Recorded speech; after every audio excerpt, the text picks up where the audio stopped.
अस्सलामुअलैकुम my YouTube family. तो यहाँ पे माशाल्लाह काफ़ी हद तक तबीयत ठीक है, दवा का असर हो चुका है। आप मेरी आवाज़ से पहचान सकते हैं। आप लोगों ने जितने लोगों ने कमेंट किया था, आई एम सो सॉरी। मैं इंशाल्लाह फ्री होके सबके कमेंट का रिप्लाई करूँगी। मैं कल से कोई कमेंट का रिप्लाई नहीं कर पाई हूँ।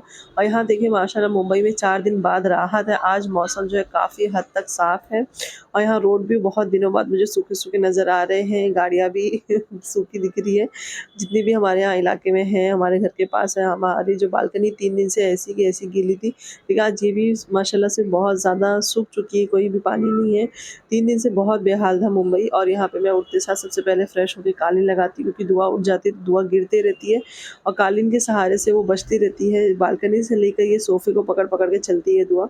तो इतनी बारों से सर में लग जाता है। ये चप्पल मेरा बड़ा सहारा बना है। कल से मैंने चप्पल को निकाल लिया, मतलब शूज़ को निकाल लिया है। और यहाँ पे बच्चे सो रहे थे, मैंने उठते साथ चाय बनाई और उसके पहले मैंने दवा खाई, क्योंकि बुखार चढ़ने लगा था।